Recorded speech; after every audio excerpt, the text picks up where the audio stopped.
Hey, this is Jared Krause, host of the Buying Online Business podcast. And in this episode, I'm speaking with Domenic Rinaldi, who is the owner and managing partner of Sun Acquisitions and the founder and owner of K2 Advisors. Now, Dominic's been a part of over 300 business deals, buying and selling. He's in the M&A space and has helped people buy businesses anywhere between the $2 million to the $50 million range. And this is such a valuable episode. In this episode, Domenic and I speak about the difference between online businesses versus offline businesses and the difference between buying them and selling them and the due diligence and all these different things. We also talk about how big private equity firms are actually buying up small businesses in offline business space as well as the online business space, and how you can go away and put yourself in a different pool and not need to compete with these big private equity firms that are buying a whole bunch of businesses and taking up a big part of that market. Domenic also highlights how valuable and important due diligence is and why it's important to have those experts on your team when you're buying websites and also selling websites too.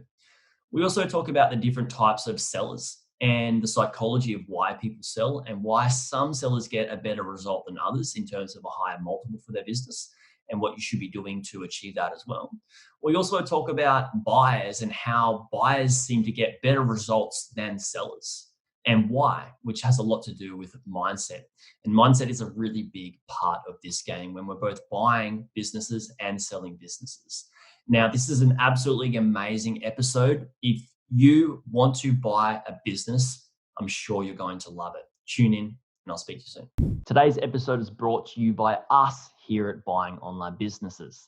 Let me ask, if you have an online business, have you ever thought of selling it? We're a thriving community of website investors who are cashed up and hungry to buy your online business.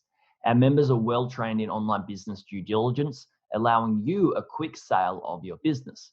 And because we only want to provide a better service to our members, we're opening up the doors to allow you to sell your online business to us free of charge. So if you have an online business that's making a minimum net profit of $5,000 per year and you're thinking of selling your business, head over to our Sell Your Business page at buyingonlinebusinesses.co/sell your business. There will be a link in the show notes, and you can also find this page from our site, buyingonlinebusinesses.com. That's buyingonlinebusinesses.com.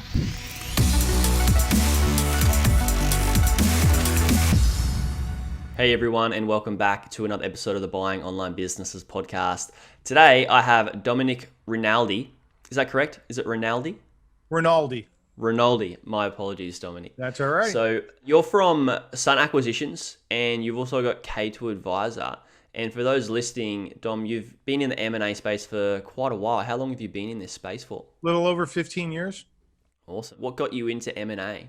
So mergers and acquisitions for those listening that don't know. Yeah, there's a long story to it, but I'm going to give you the short version. If we want to dive a little deeper, we can. But in 2004, I found myself in transition.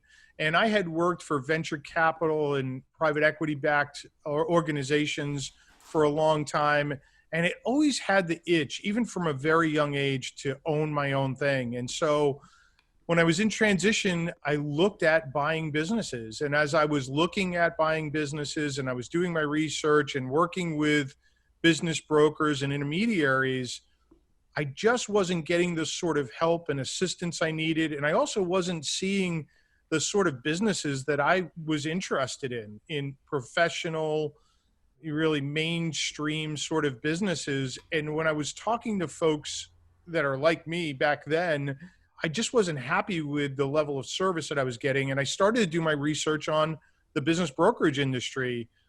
And long story short, I spent 6 months researching it and got to the point where I said, you know what, I think I should do this. Not that I had done a lot of transactions in my career, but I had done a few. And I thought I could do it better than the average bear. And I was lucky enough to find one, bought it.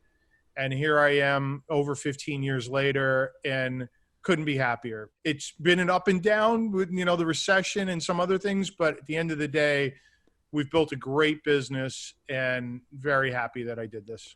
Congrats. I'm so happy that you did as well. And I'm smiling because this really resonates with me, which I'll tell you about soon.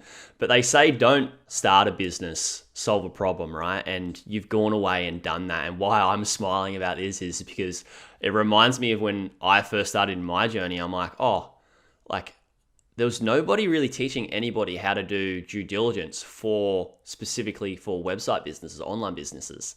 So I've scrapped together all these different things from like some people written short blog posts to, talking to other people and then fulfilled that need, fulfilled that service and solved that problem. And I'm so glad that you did as well because, we need people like you in the M&A space and in business to bring everybody else up a notch to help them, serve people better as well. So congrats on that. So you said you've been in here for 15 years now in the M&A space. 15 years, yeah. Cool. Yeah. Our firm is closing in on 400 transactions over that period of time. Wow, that's I've amazing. been personally involved in over 300. And so I've seen just about everything there is to see across a wide range of industries. And it's been a great ride. It's been a lot of fun. At the end of the day, and this, on one end of the spectrum, you get to see people fulfill a dream of owning their own business. And on the other end of the spectrum, you get to see people monetize on something that they built over 20, 30, 40, 50 years. And when the transaction works well, you've got two people that are realizing a dream and you happen to be in the middle of it. And it's a happy day. Yeah, it's great. It's great. And that's why I got into this as well. Is like people ask me like, why don't you just buy more businesses to make more money? It's like sure, I can do that. But, my fulfillment really comes from serving and helping people. And I feel that we're very similar in that sense. 400 transactions, 300 personally you've been a part of.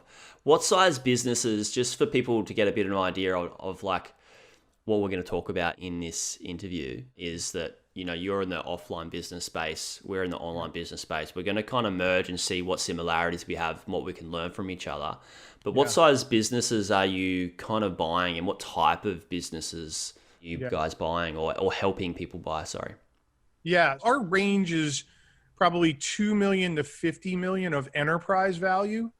And I'd say our sweet spot is probably 5 to 20 million is our sweet spot, and across a broad range of industries. I have 15 people and they all come from different backgrounds. So we cover manufacturing, distribution, healthcare, you name it. About the only things we don't do are agriculture and energy. Outside of that, we've done transactions in every other industry. Awesome. And so this is for people that are in the online space and they're like, all right, cool. I'm starting out. A lot of people start out at roughly like $20,000, work their way up, buy one, the system, get used to the space. And then they go, all right, cool. Maybe offline business may be a little bit more flexible or not just more flexible, but less risk. And they may be looking to get to that range in that 2 mil plus range. Now, you said that it's enterprise value. We value businesses off an average monthly net profit, and that could be between, say, 24 to 36 months, all the way up to, we've seen businesses that have sold for 50 multiples, an average monthly net multiple profit. Yeah. What does enterprise value mean? Like, how do you break that down? So look, the methodology of valuing a business probably is not a ton dissimilar. But when we talk about enterprise value, it's a multiple, but oftentimes you're also buying the balance sheet with the business. So we might look at the EBITDA or the adjusted EBITDA of a business and put a multiple to that, but it will also include typically receivables and inventory less payables. You're typically not buying cash. And you're typically not buying long-term debt. So what gets wrapped into all of that is a portion of the balance sheet. And that's why we talk about enterprise value. Okay. So you're buying based off cash flow, kind of, not just... Typically. Yeah. Typically, there are other methodologies. You could do discounted cash flow. You could do a multiple of cash flow. But typically, it's a multiple. And what's included in that multiple gets us to enterprise value.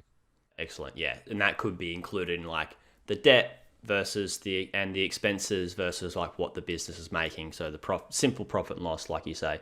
Cool. And so these businesses, Do they have online stores attached to them now? Like, I know things would have changed in the last sort of 10 years for you guys. Have an online storefront as well? Some do, Mm. most don't. We still come across businesses that don't even have a website. This There, is where I rub my hands together and go, all right, I got to get me one of these.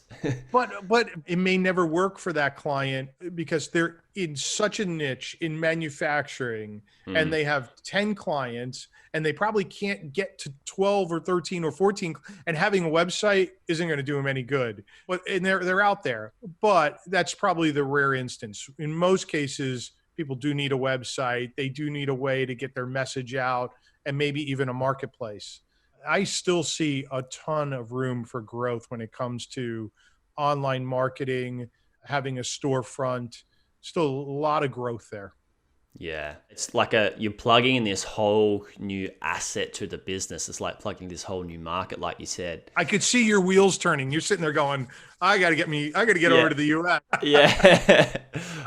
I got to get my LLC set up. I've got to get good, solid offline business, and then put the team onto building the online storefront. If you find the right business, I think it's a tremendous strategy.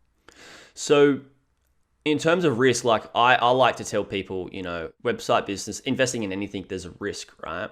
And what we try and do is when we're looking at website businesses, and I teach my clients this in our community, is that what risks are involved, how do we remove those risks or even reduce those risks after we purchase the business? And there's some typical risks with different business models. And what sort of risks are involved, would you say, like some most common risks involved with some of the offline businesses? And I know they're going to differ. This might be a hard one to answer. They're going to differ between business to business and industry Yep. to industry. But is there like a few things that, typical sort of risks? Because we've got like Google algorithms and Facebook algorithms and Yeah, all those yeah. different algorithms that are risks to most businesses. There's some typical ones for offline businesses that we should be aware about. Yeah, well, so first off, I'd say it's about integration. Mm-hmm. So oftentimes people don't properly think through the integration of a business. Whether you're an individual buyer taking over one business, or you run a business today and you're buying another business and trying to integrate it into your existing business, what does integration look like? And integration runs the gamut. It's what are you going to do with the people? Are they all staying? Are they staying at the same comp? What's the Mm, communication plan with the people? Culture? How are you going to integrate the culture? What kind of culture are you going to set? Does it match your personality? Clients, what's the communication plan to clients? Are you changing anything from a product perspective and pricing? Vendors, do you have to set up new vendor relationships, and what does that look like? And I could keep going. IT. So there's a mm, whole checklist that somebody should be following as it relates to integration, and they should be thinking in this well in advance of closing on the business, right? So when you're thinking about buying a business, you need to be thinking about, all right, well, how am I going to integrate it once I acquire it? Do you have the resources? Do you have the people to actually do integration? Because a lot of times what I'll see is folks will acquire something and then they expect their existing people to take on the additional task of integration, but those folks have a full-time job. And mm. so, as much as due diligence needs time and effort, you need to think through what integration is going to look like. And I got to say, most people don't really think that through, and it's a critical step. Yeah, I think that's important even in the online space as well, where and I've got friends with teams of VAs and, COOs, CMOs, and people that are in the team that are doing great work. Now, if I was to come in as an investor and I go, all right, we're going to change everything up, that's Yeah. really going to like sort of put like a bit of food dye in the crystal clear water where everybody's got clear, concise communication and know what they're doing and getting a result, where I just Right. sort of dilute or I muddy the water and make it unclear. I think that's really important in both spaces. And I've even seen where people go, I've got a big team, I know this industry, I know this space, I can just come in and I can buy this business, they can take their team with them, I can put my team in, and we can see that that can change the whole business. And you can use the SOPs, but then you could change some small tweaks, and those small tweaks may be like the secret sauce that are getting the clients or the people that you're serving results. Have you seen that happen in your space where people want to come in and just put their own team in and remove another team? Because that to me is very scary. It doesn't happen when you have an individual investor or a small investor group taking over a new company, because they typically need those resources that are there. They don't have people waiting in the wings necessarily. You do see it very often when there's a company that goes out and acquires another business and they're looking to integrate it into theirs. And they think they could do it better and, cheaper or faster. And that may be the case, but it may not be. And a lot of it goes back to how much diligence did you do? Did you really understand this company that you're about to take over and their clients and how they deliver service? And, you could start changing things and clients could reject that and you've blown up the business. Mm-hmm. And I've seen that happen. I've also seen it work very well on the other side. So how much planning went into that integration thought and whether or not you got it right? I mean, sometimes you have to take guesses in diligence and, sometimes you get it right and sometimes you don't. Yeah, it's just planning is everything. And I was even thinking about this yesterday when I was surfing. We'll talk about surfing before we started this call. Is I'm always practicing doing different tricks when I'm surfing, and I know that timing is so important and planning and the way I have my body set up to do a turn like a snap off the lip and timing to hit the wave at the right time. If I plan that really well, it's so much easier and it makes it look really seamless. But most of the time I get it wrong, and it's, if I plan it, I get it better. And I guess that's the same with due diligence. Like, that's the main message for due diligence, is just doing it the right way. And we've got different levels of due diligence in the online business space. Most of them are around like SEO and marketing. Obviously, financials is very important, and then competition. What are some of the main sort of key areas that you'd guys be looking at in terms of due diligence for these offline types of businesses? Are there like maybe 4 to 5, or is there like a big long list? Well, every diligence is different depending on the type of company and the sophistication of the folks in the transaction, right? I will tell you that we take diligence very seriously, and we never perform diligence, but we facilitate it in all of our deals. And I have a gentleman on my team that does nothing but facilitate diligence on every deal. So we never leave it to a generalist or the parties. We try to control it in the sense that we build a framework for it, and then we help the parties through the framework. Now, the individual things that they want to look at is up to them, but we have the framework built out. It's the big ones. It's financials, understanding, what's there. It's the clients. It's the employee base and understanding what kind of talent is there. It's understanding the products and services and how they fit and how the industry is doing and what the forecasts are for the industry. Typically, people are building out their financial models in diligence because they don't have enough information before they make an offer to do that. So you see a lot of sophisticated models being built during diligence based on the information that they're learning in the diligence phase. Banking occurs in that phase. Folks are trying to line up what sort of debt and equity they're going to bring into the deal and who are the best partners for the debt and whether or not they need to raise equity or they have enough of their own equity. And then there's real estate to worry about. Are there leases involved, or are they buying the piece of real estate and what's involved there? And there's appraisals potentially. And then there's a host of other things that are sort of ancillary. They're not top 5, but there's regulations. There's, OSHA considerations. There's things like that people need to research to make sure that the company is clear of any lawsuits, any regulations, any liens, anything, so that it can be passed off unencumbered to the new owners. So that ancillary ones are kind of dependent on the business model and obviously the niche or the industry that it's in, right? Correct. Yeah, it's the same with online businesses. You've got, depending on different business model and different niche, you've got to have these different questions or a different set or list of questions that should be covered for each one. And We give that away in our course as well. And I noticed you mentioned framework. When you Yeah. mentioned a framework, my ears popped up. It was like, oh, that's exactly what we do is we give people a free framework There you on go. what to do for due diligence.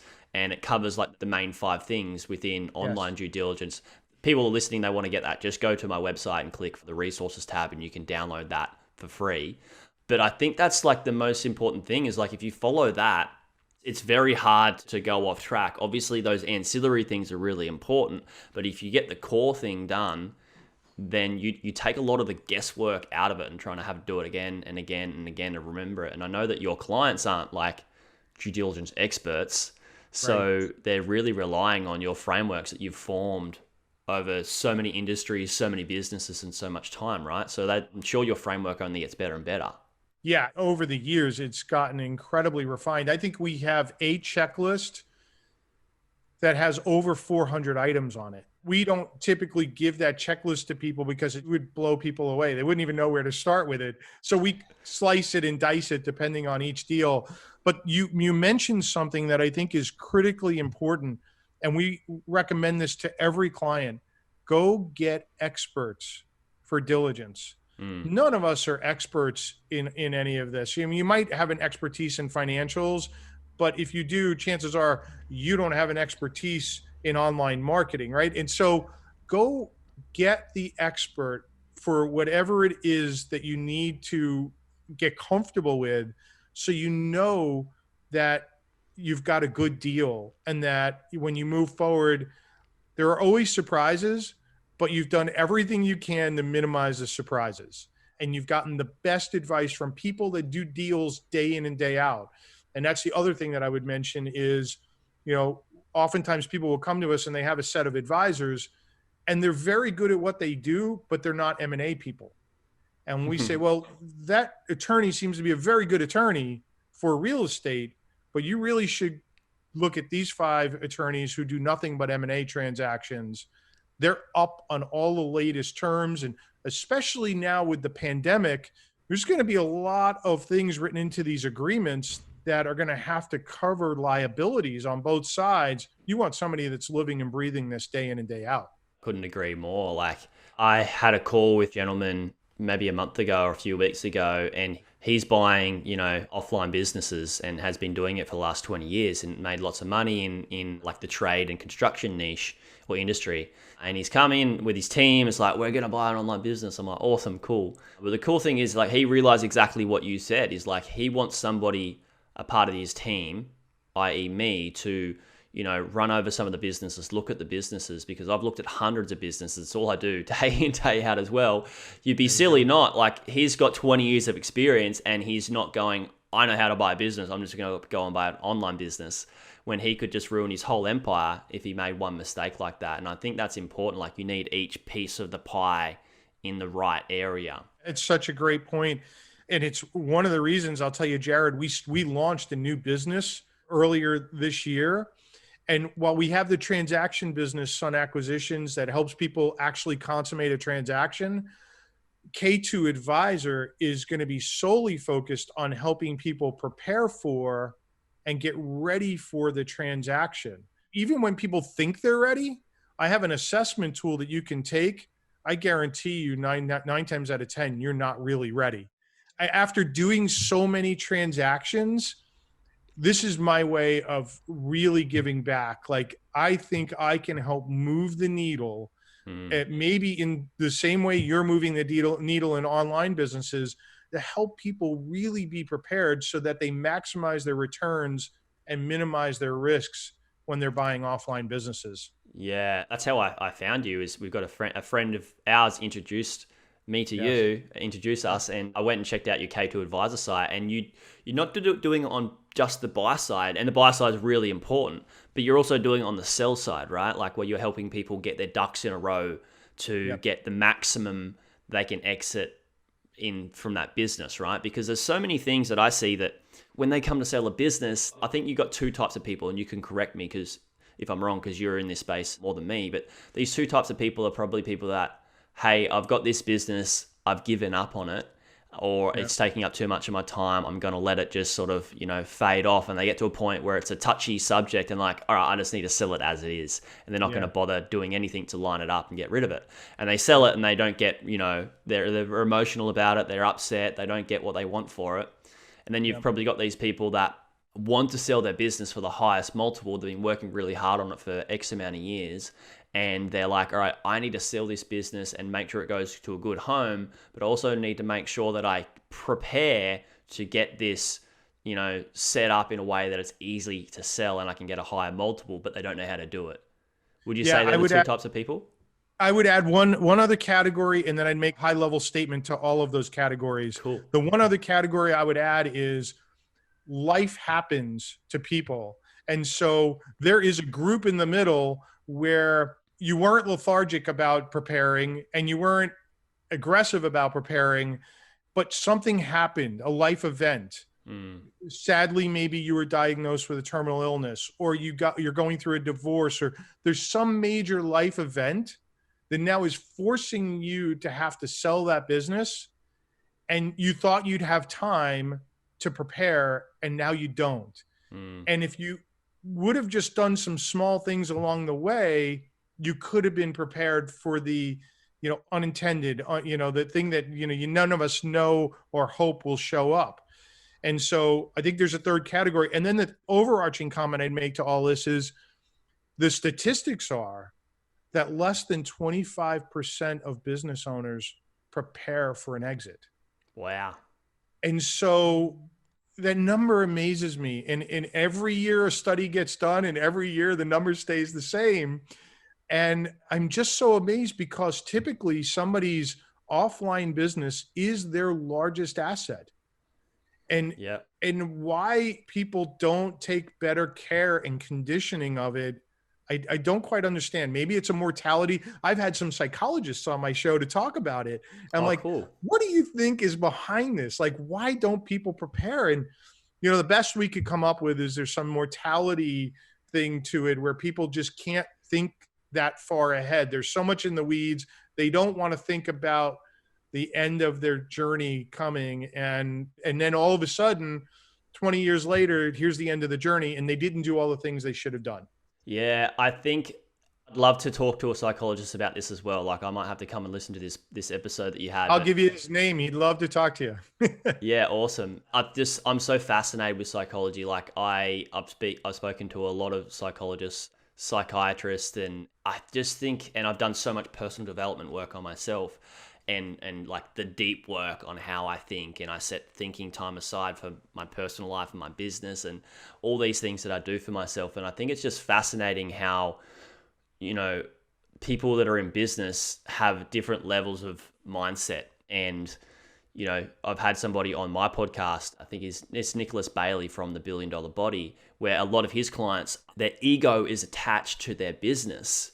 And if their business does well, they're high, like their confidence is high. But if their business doesn't do well, they're very, very low. And I feel that's, when we come to sell our business, that, our business isn't doing the greatest, we can feel down in the dumps and we can get a lesser multiple for it. And I think there's those things attached to it. And we could just have probably 5 episodes on psychology and business and mindset alone. Totally agree. Yeah. I find it fascinating because when you know that something is in somebody's best interests and they don't do it, it leaves you with this empty feeling. Like I'm curious. I want to know, why is that the case? And so, we do service on the K2 side. We service, owners of businesses who maybe want to prepare and buyers who want to acquire. And I've had several people, maybe half a dozen or more, say to me, I'm not going to be surprised at the end of the day, Domenic, if you tell me that you have way more people coming to you who want to buy for help than who want to sell. And I think I'm starting to I think I'm starting to realize that, because when I look at who's calling us, it's definitely skewed towards the people who want to buy. They're aspirational. They realize they need the help because they haven't done it before. Whereas the sellers, owners are A-type personalities. Exactly. And I'd love to speak to that because I'm so big on mindset. Actually, everybody in my community, we have a whole section on mindset trainings and stuff that I've learned and stuff actually works based on science as well. But the reason I believe, and this is my perception, the reason I believe that you'd have more buyers than sellers would be that you've got these three things. One of my mentors used to teach me courage comes before confidence, which I think is important, right? You've got to have the courage to go away and succeed before you can be confident enough to come and do it. But I added another one in as well. And that third one is commitment comes before courage. And then courage comes before confidence, because you can't have courage until you're committed enough to want to succeed or want to achieve those goals. And I feel that when more people that already have a vision are already committed, they've got the courage and they want to go away and learn from you to become confident, they've got those things in their wheelhouse. They've lined their ducks up in a row to go away and achieve that vision that they have. Yeah. But most people that are selling their business, and this is probably 80% of people that are selling their business, don't have that vision. So why would they go and reach out to somebody for help? They're just selling it based off a circumstance, which is more than likely an emotional decision. Yeah. It's a great point. I think you might be absolutely right. Along with the other people who have said, don't be surprised. Yeah. So let's quickly cover some of the ways, or the more traditional ways that you've seen people buy an offline business and sort of start to build it and change the momentum to get some growth. Because you said that's quite exciting that you've seen happen quite a lot with your clients. What are some of the top 2 to 3 things that you'd say people do or plug into their business or change or do to grow it after a purchase? I know that's a hard one to answer as well because it's business dependent and industry, but is there a sort of like some blanket things that people do? Well, I have to say the biggest trend that I have seen by far right now in the US is in that range, size range that we focus on, is companies looking to acquire other businesses. I mean, that has been a trend that's been here for a couple of years now, and it's not slowing down, and it's fueled by low interest rates, access to capital, which is plentiful, and it's really hard to grow organically. And I'll add a fourth, because especially for your audience, because I think it rings true, most of these offline business owners are not really good at social media and online marketing.